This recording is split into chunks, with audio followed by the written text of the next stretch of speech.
The first time they laughed, I was holding a carving knife. The dining room in my father's brownstone in Boston was too warm. Pine garlands framed the doorway.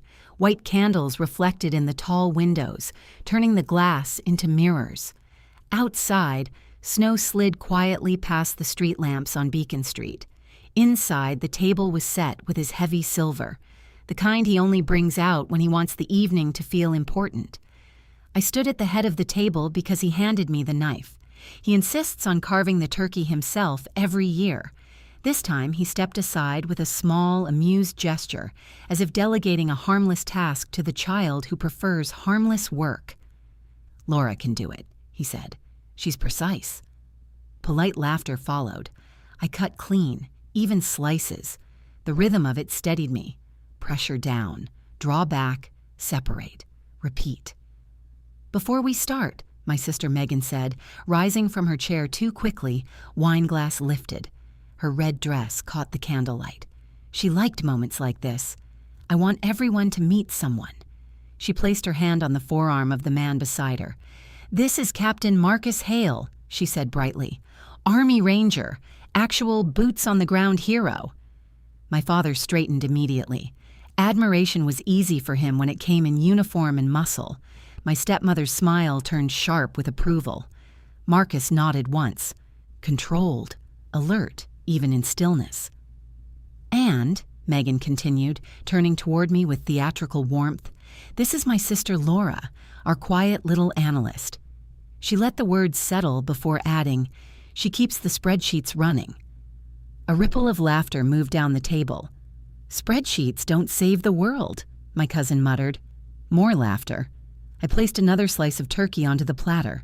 The knife made a soft, steady sound against porcelain. "I work in defense," I said. "Yes," Megan replied smoothly, "behind a screen." She leaned closer to Marcus. "She's allergic to mud." The table laughed again. My father took a sip of wine, pleased with the atmosphere he believed he controlled. "Laura's always preferred safer roles," he added. Safer. It was a word he'd used since I enlisted, said with a mixture of relief and dismissal, as if the danger in my life had been filtered into something abstract and therefore acceptable. For years, this was how they described me to others. Analyst, administrative, support, never operational, never essential. They liked their version better. It required nothing from them. Marcus did not laugh. He watched me instead, not with pity, with focus. "What kind of analyst?" he asked. His voice was even, direct. The question was real. "Operational coordination," I said. Megan waved her hand. "PowerPoints for people like you." More laughter. Glasses clinked. The fire shifted in the grate. Marcus's expression did not change. "Where?" he asked. "Various theaters," I replied. My father leaned back. "You can't discuss classified material at dinner, Laura." His tone suggested indulgence, as if protecting me from embarrassment. "I'm not," I said. The turkey was fully carved now. I set the knife down, folded my napkin once, precisely.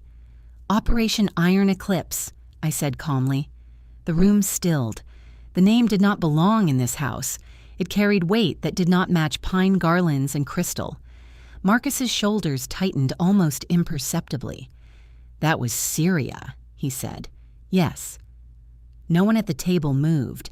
Even Megan's smile faltered. "That was a mess," Marcus continued quietly. "Extraction went sideways." "You were rerouted at 217, I said. "Primary corridor compromised. Secondary through the dry canal east of Al-Shaddadi."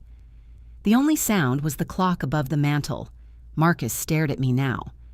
"Convoy stalled 11 minutes, I continued. "Bravo team lost thermal visual. Drone feed intermittent." Megan shifted in her chair. "Laura." "One drone overhead," I said, my eyes still on Marcus. "Satellite interference at 38%. He stood up slowly. The chair legs scraped against hardwood. "The voice in your headset," I said. "The one who redirected you east and cleared the strike window." My father's hand tightened around his glass. That was me. The silence that followed was not confused. It was heavy. Marcus searched my face. "You were Sentinel?" he asked. "I was lead coordination for that sector," I replied. He inhaled once. "Controlled. You kept us out of a kill zone." "Yes." No pride, no emphasis, just fact. Megan laughed lightly, brittle now. "This isn't funny. I'm not joking." Marcus did not look at her. His attention remained on me, recalibrating. "You never said," my father began. "You never asked," I said. It was not an accusation. It was accurate. For years, they had treated my work as something safe, manageable, decorative. They told friends I analyzed data. They liked the word analyst because it sounded contained. Contained women are comfortable. "Why wouldn't you tell us?" Megan demanded. "Operational security," I said, "and preference." "Preference," she echoed.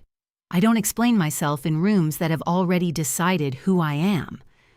The words were quiet, measured. Marcus gave a small nod, not dramatic, not public, a professional acknowledgement. "Thank you," he said. It shifted the air. My father's face changed then. Not with pride, with something closer to discomfort. The hierarchy at his table had been altered without his permission. "So you talk into a headset," my cousin tried weakly, still not exactly front lines. Marcus turned his head slightly. "Just enough." "She was the front line," he said. No one laughed. The candles flickered in a draft from the hallway. Snow thickened outside. The dishwasher hummed in the kitchen like distant machinery. For a moment, I watched them process it, years of dismissal rearranging themselves in real time. They had believed service only counted if it involved visible weapons, mud, blood on boots, something you could photograph and hang over a fireplace. Strategy was invisible, therefore lesser. My father set his glass down carefully. "Well," he said, attempting composure, "we're proud of you, of course." Of course, as if pride had been present all along. I met his eyes. He looked away first. The turkey cooled on the platter between us. I felt no surge of vindication, no triumph, only clarity. They had reduced me because reduction made them comfortable. My quiet had been misread as weakness, my restraint mistaken for smallness. Across the table, Megan stared at me as if searching for the sister she thought she knew. Marcus remained standing a moment longer, then inclined his head once more before sitting down. Conversation resumed slowly, unevenly. Forks moved again, glasses lifted, but the room was different now. Something had surfaced that could not be pushed back under polite laughter. I had not raised my voice. I had not defended myself. I had only named the truth, and the truth, placed carefully, had done the rest. Dinner did not recover. Conversation restarted in fragments, safe topics, weather, travel delays, real estate. My father overcompensated, pouring wine too often, laughing half a second too late. Megan avoided looking at me. Marcus remained quiet, watchful. I ate what was on my plate, measured bites, steady breathing. When dessert was served, my stepmother leaned toward Marcus. "So," she said warmly, "you must understand real sacrifice." The word real hung there. Marcus did not answer immediately. "All service has layers," he said at last. She smiled politely, not understanding. My father shifted the conversation back to me. "Laura's always been careful," he said, "methodical. That's why she chose intelligence instead of direct action." I wiped my fingers with my napkin. "I didn't choose intelligence because it was safer," I said. "I chose it because it required precision." He nodded as if indulging a detail. "You were always good with systems," he replied. "Not everyone is built for the front." I did not correct him again. There are moments when repetition is unnecessary. After coffee, people began to gather coats. Megan stepped into the hallway to take a phone call. Marcus remained near the mantel, hands loosely clasped behind his back. My father motioned for me to follow him into his study. The door closed softly behind us. The study smelled like leather and paper. Diplomas framed on the walls, his desk immaculate. Control arranged in neat stacks. "You embarrassed your sister," he said. I stood near the bookshelf, not sitting. I answered a question. "You blindsided the room." They made assumptions. He removed his glasses, polished them slowly. "We've always supported you," he said, "but you never let us in." Supported? The word felt imprecise. "You described my work as safe," I said. "Well," he replied carefully, "compared to what he does, it isn't comparable," I said. "It's integrated." He exhaled through his nose. "This isn't a competition, Laura." "No," I agreed. "It isn't." He studied me for a long moment. "You could have told us," he said again. "You didn't want details," I replied. "You wanted something that fit at dinner." His jaw tightened. "You're very defensive lately." I almost smiled. Lately, as if this had begun tonight. For years, their concern had arrived disguised as care. When I bought my condo, my father asked for the mortgage documents just to review. When I declined, he called it prudence. When I declined again, he called it distance. Megan once offered to organize my financial accounts because intelligence work is stressful. She framed it as help, as relief. I heard the subtext clearly. "We know better." "We've talked," my father said now, folding his glasses carefully, "about making sure everything is structured properly." "Everything?" I asked. "In case something happens." "Something already happens," I said, "regularly." He ignored that. "You're not married. No children. Your work is volatile." I waited. "We suggested a power of attorney," he continued. "Temporary, just as a safeguard." There it was again, guardianship in softer language. "I declined," I said. "You overreacted." I read the document. His eyes narrowed slightly. It was standard. "It granted full financial discretion," I said, "irrevocable without mutual consent." He looked away. "That's what families do," he replied. "We protect each other." "Protection requires consent," I said. He stood then, circling behind his desk. "You think we're trying to control you." "I think you're uncomfortable not understanding my value." The words were calm, deliberate. He stopped moving. "You're reading too much into it." "I don't misread patterns." Silence filled the study. The clock on his desk ticked with restrained authority. "Megan worries about you," he said finally. "She worries about access," I replied. "That's unfair." "It's accurate." He returned to his chair slowly. "You're isolating yourself," he said. "No," I answered. "I'm defining perimeter." He looked at me as if I had spoken another language. "You don't trust your own family," he said quietly. I considered that. "I trust systems," I replied. He gave a short, humorless laugh. "Paperwork won't protect you from everything. It protects from enough." Down the hallway I heard voices, Megan returning, Marcus thanking my stepmother. My father leaned back in his chair. "You think you're indispensable," he said. "I know what I am," I replied. He studied me again, perhaps searching for arrogance. He would not find it. I did not need his validation. "I don't want distance between us," he said. "Then stop trying to manage what you don't control." His lips pressed thin. "You're being dramatic."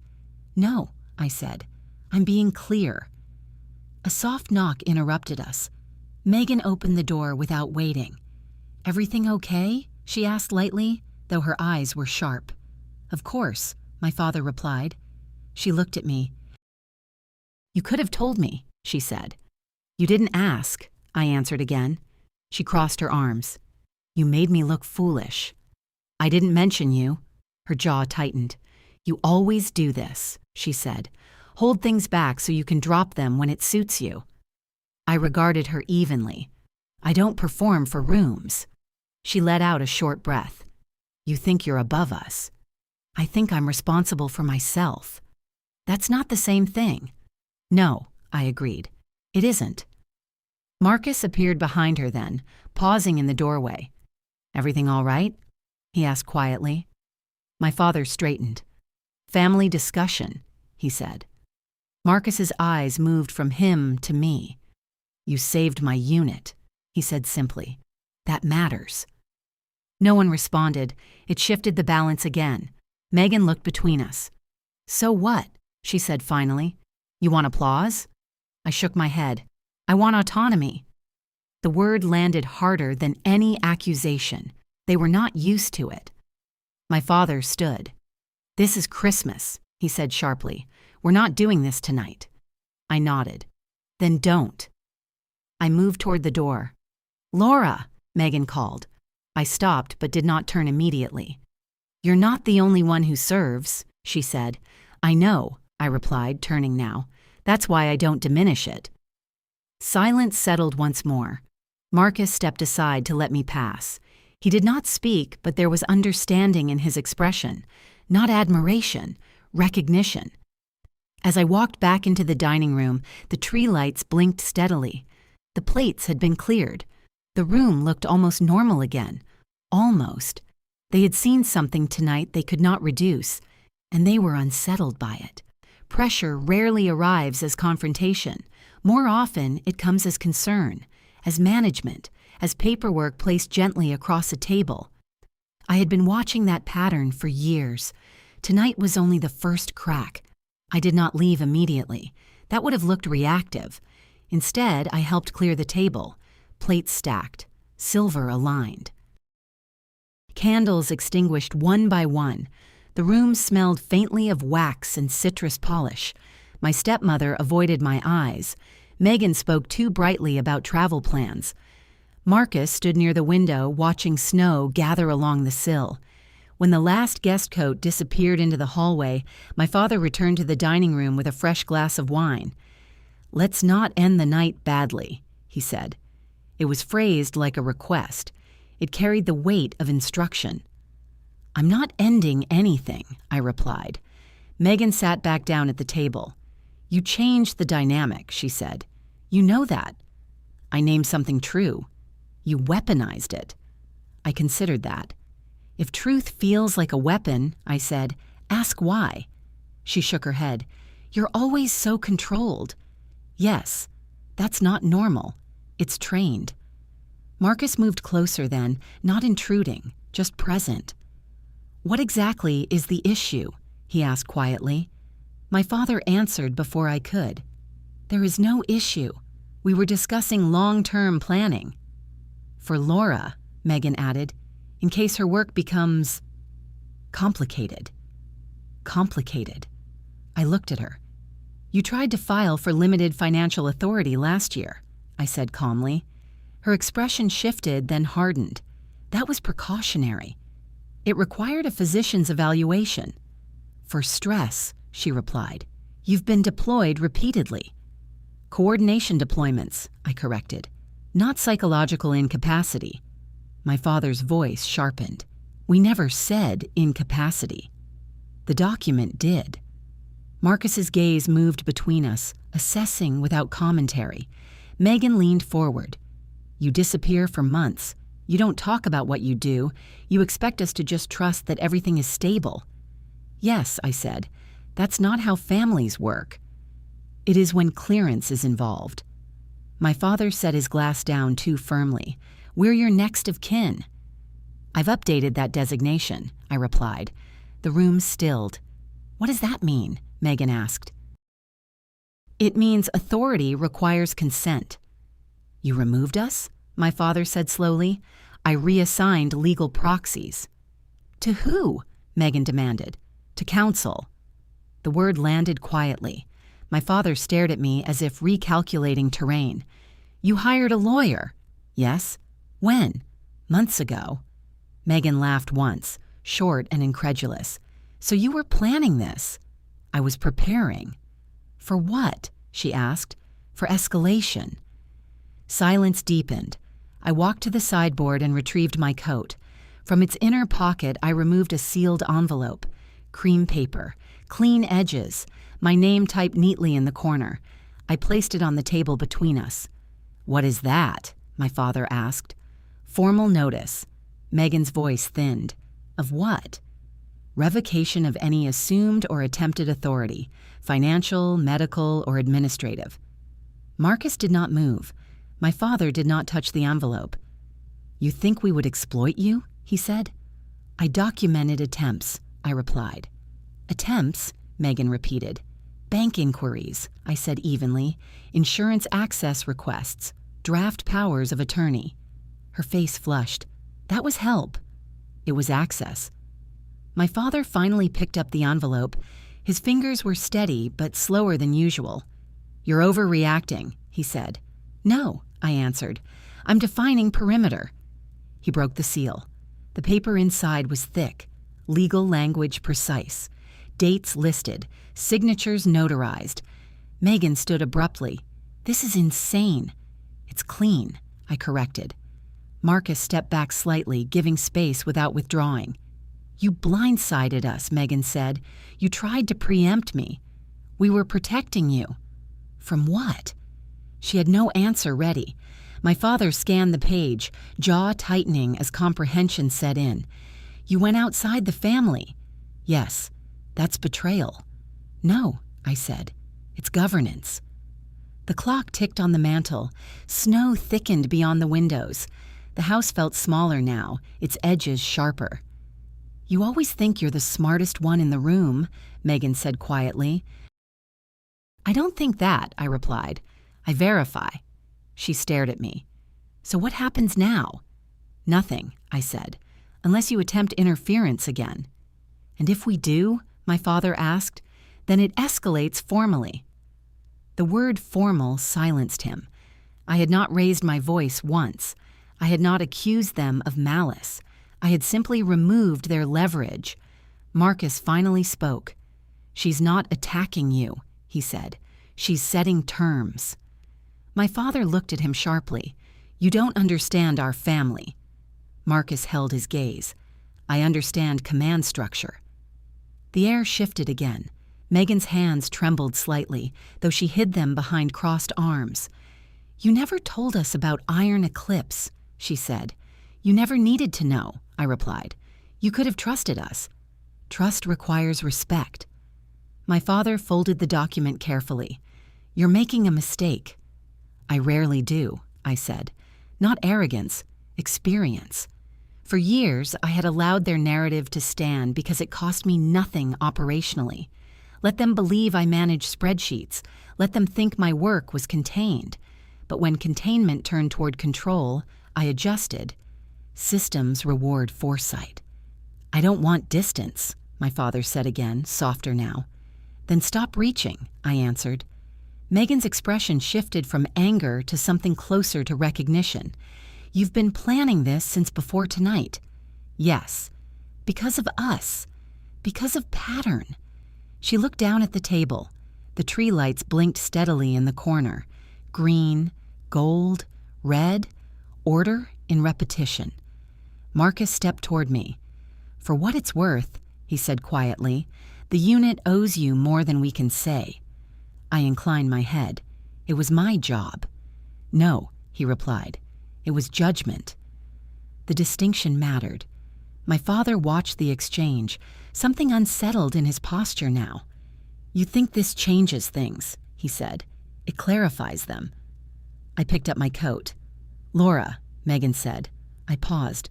"What do you want from us?" I met her eyes. "Nothing." The answer seemed to disarm her more than accusation would have. I moved toward the door. Snowlight spilled faintly across the foyer tiles. Behind me, no one followed immediately. Boundaries rarely look dramatic. They look like paper on a table.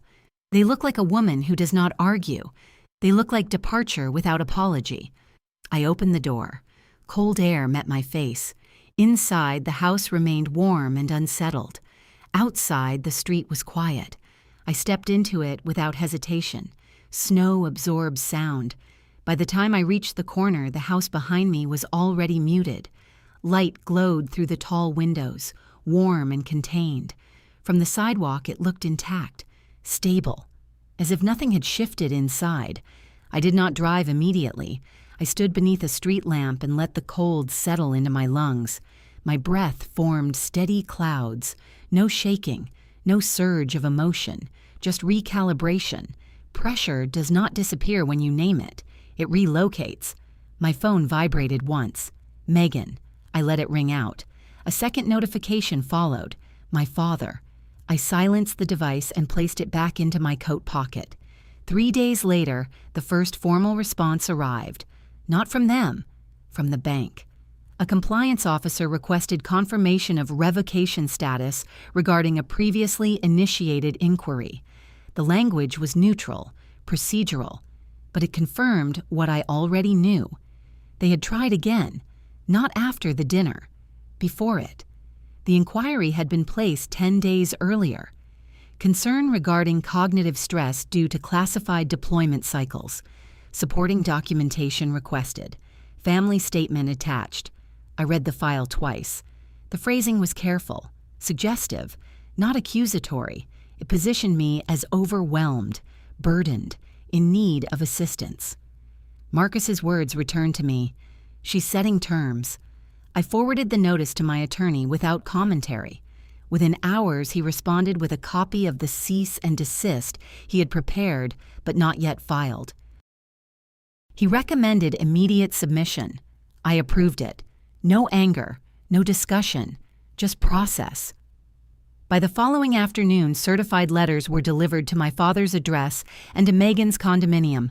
Formal notice of interference, warning of liability, explicit confirmation of independent capacity. Systems do not raise their voices, they record. That evening, my father called again. I answered this time. "Laura," he began, controlled but tight, "you escalated." "You initiated," I replied. "We were concerned." "You filed language implying incapacity." "It was precautionary. It was strategic." He exhaled sharply. "You're treating us like adversaries." "You positioned yourselves as authority." Silence stretched.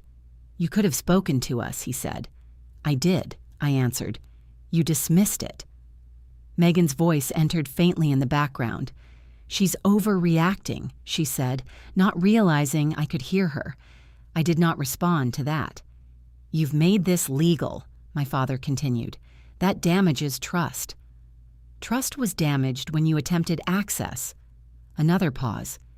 "You think we wanted your money?" he said quietly. "I think you wanted leverage."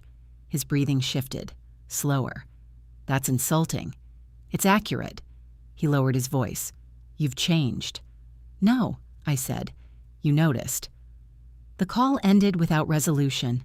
The next week, their attorney contacted mine. The tone was restrained but defensive. They claimed misunderstanding, miscommunication, a desire to clarify guardianship options in the event of future instability. My attorney forwarded the response with a single note. "We proceed." He filed a formal objection and requested written retraction. 2 days later, the retraction arrived. Language softened. No admission of intent, but clear withdrawal. In parallel, a compliance audit was triggered automatically by the attempted inquiry. The bank flagged unusual access behavior. Internal review opened. My father did not anticipate that. He called again. "What have you done?" he asked. "I responded," I said. "There's an investigation. There's a review. You've exposed us. You exposed yourselves." His voice wavered then, just slightly. "It was never about control. It was about authority," I replied. "You're my daughter." "Yes, and that means something." "It means relationship," I said, "not ownership." Silence. Snow fell again that evening. I moved apartments the following month, not abruptly, not dramatically. I transferred my lease to a colleague and relocated to a secured building across the river. Fewer shared entry points, updated privacy protocols, mail routed through council. Megan texted once during the transition, "You're really cutting us off?" "No, I'm repositioning." She did not respond. Marcus reached out once as well. A brief message. "If you ever need confirmation of record, my CO will provide it." I thanked him. I did not require it. The system had already validated me. 2 weeks after the bank review began, my father's contracting firm received notice of financial scrutiny. Nothing criminal, nothing public, just administrative verification tied to the same flagged inquiry. His credit line was temporarily frozen pending clarification. He called that night. "You did this," he said. "I didn't file your inquiry. You triggered the review. You triggered the flag." He was silent for a long time. "I didn't think it would go this far," he admitted. "It always does," I said. That was the part they never understood. They believed influence operated quietly. That informal authority remained invisible. But systems remember. Documentation accumulates. They had relied on relationship to bypass structure. I relied on structure to define relationship. Megan called once more before the holidays ended. Her voice was softer. "I didn't realize," she said. "What?" "That you'd prepared so much." "I prepare for variables." "You prepared for us." "Yes." She inhaled slowly. "Were we really that predictable?" "Yes." There was no malice in the answer, only pattern recognition. "I thought we were helping," she said. "You were positioning." A long pause. "I don't know how to fix this." "Stop trying to manage me," I said. "Is that it?" "Yes." No apology demanded, no reconciliation performed, just boundary. By February, the audit closed. No findings against me, no further inquiries filed. My father's firm resumed normal operations after submitting additional documentation and assurances regarding separation of personal and third-party financial interests. He did not call to discuss it. Instead, a single envelope arrived at my new address. No return note. Inside was a short letter. "You've made your point. We will not interfere again." It was unsigned. That was enough. I placed it in my files, not as victory, as record. Pressure had shifted entirely. They no longer laughed. They no longer suggested authority. They adjusted, not because I argued, because I formalized. Distance is not always loud. Sometimes it is procedural. Sometimes it is a new address. Sometimes it is a silence that cannot be interpreted as weakness anymore. I did not celebrate. I did not explain myself further. I continued my work, coordinating operations that required precision, managing risks others never saw. The seat at the table no longer required their recognition. It required clarity, and clarity, once established, holds. March in Boston is not spring. It is a negotiation. The river stays steel-colored. Wind moves between buildings like it has a purpose. People carry coffee the way they carry patience, close to the body, protected. My new place was smaller than my condo and quieter than any room in my father's house had ever been. The lobby camera rotated on a steady schedule. The front desk staff did not ask questions. Packages were logged, signed, placed in a locked room. My name was not on the directory. My mailbox was a number. On the first morning there, I unpacked only what I needed. Laptop, work phone, 2 sets of dishes, files in a fire-rated box, clothes hung by color, not sentiment. I wiped the counters, set a kettle on the stove, and watched steam rise in a clean line. People imagine distance as emptiness. It isn't. It is space you can finally use. Work returned to its normal cadence. Briefings, secure calls, shift handoffs. The familiar restraint of rooms where everyone understands that the mission is bigger than your need to be seen. One night, a junior coordinator asked me how I stayed calm when voices got loud on comms. I told him the truth. "Loud doesn't mean important," I said. He nodded as if it was new. For me, it wasn't. It was something I had learned at dinner tables long before I learned it in operations. In April, the city warmed enough for rain to replace snow.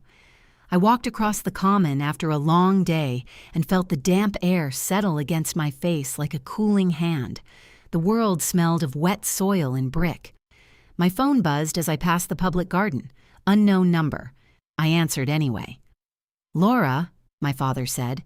His voice was thinner than I remembered. Not weak, controlled but tightened in places that suggested he had been swallowing words. I stopped near the lagoon and stood under a budding tree. "Dad," I said. He cleared his throat. "I received another letter," he said, "from your attorney, confirming boundaries." "Yes." A pause. "I want to be sure we understand what's required," he said. "You already do." Another pause. Longer. People often think the next sound will be apology. They wait for it. I didn't. "I didn't realize," he began. Then he stopped. The water behind me rippled under the rain. "I didn't realize how much authority you could remove," he said finally. I exhaled once. "I didn't remove relationship," I replied. "I removed access." He was quiet. "Megan is upset," he said. "I'm aware." He hesitated again, then spoke more carefully. "She's embarrassed." "She performed," I said. "Embarrassment is part of that." He made a small sound, not laughter, not agreement, something like acknowledgement. "I spoke to Marcus," he said. "That did surprise me, but I did not show it." "He called me," my father continued, "after the bank situation. He said some things." "What things?" He shifted on the line as if sitting down. "He said you were the kind of person who keeps other people alive without needing them to know your name." I stayed silent. "He said we were lucky," my father added more quietly, "to have you in the family." Lucky. It was the closest he could come to pride without admitting he had been wrong. I let it pass. "I'm not calling to fight," he said. "I'm not fighting," I replied. Another pause. "I don't know how to talk to you anymore," he admitted. "Talk normally," I said, "without management." He breathed out. "I don't know if I can," he said. The honesty was clean. Late, but clean. "Then we'll speak less," I replied. He said my name again, but softer. "Laura." I waited. "I don't want to lose you," he said. It was not dramatic. It was not persuasive.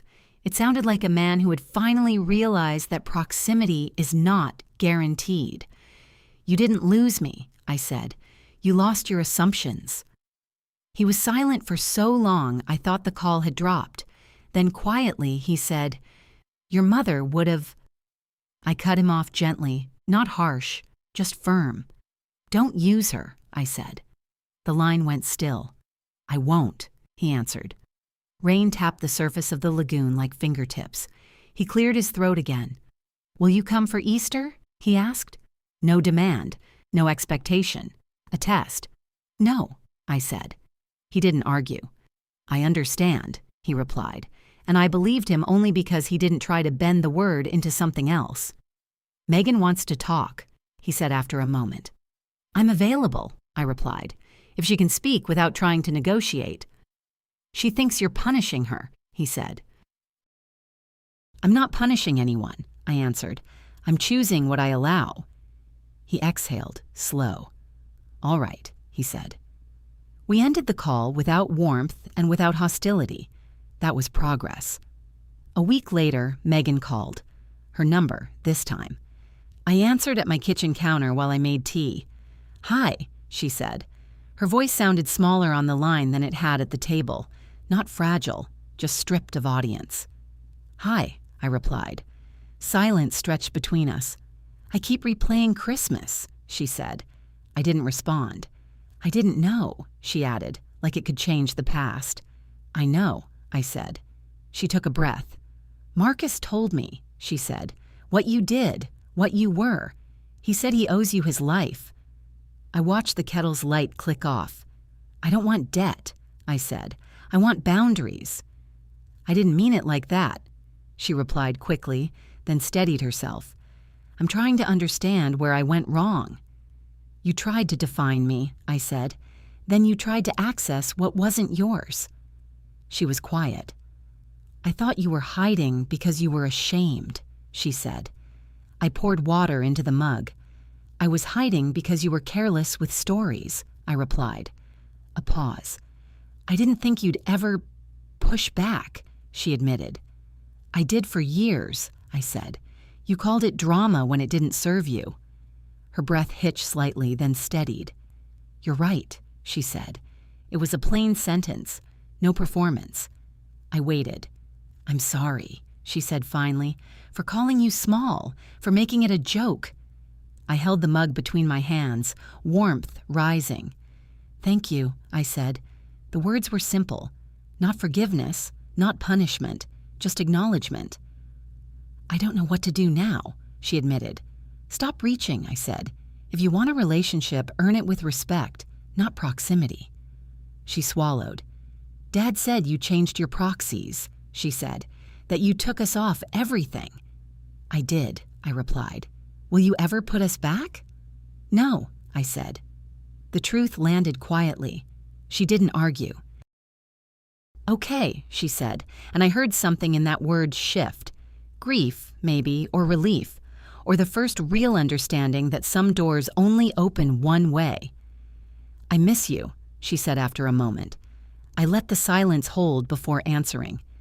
Then talk to me without trying to manage me, I said. I can try, she replied. Try is action, I said, not intention. She exhaled, a small sound like surrender. I'll do better, she said. We ended the call without plans. That was also progress. May arrived. Trees in the neighborhood filled in with green. The city softened. I walked to the river some mornings before my shift and watched runners pass, their breath visible in the cool air. My life did not become louder. It became cleaner. There were no more just-in-case questions, no more hints about paperwork, no more gentle, smiling suggestions that someone else should take the wheel. I didn't explain myself. I didn't update them on my value. I did my work and went home to a space that stayed mine. Sometimes, late at night, I thought of that table in Beacon Hill, the laughter, the assumptions, the way truth rearranged the room without needing my anger to carry it. That is what people misunderstand. You don't need to be loud to end something. You just need to stop consenting. If you've ever sat quietly while someone decided who you were allowed to be, what would it look like to set one clean boundary, on paper, in action, without explanation? If you want, tell me what part of this story hit closest. And if you'd like more stories like this, you can subscribe. No pressure, just a quiet way to stay connected.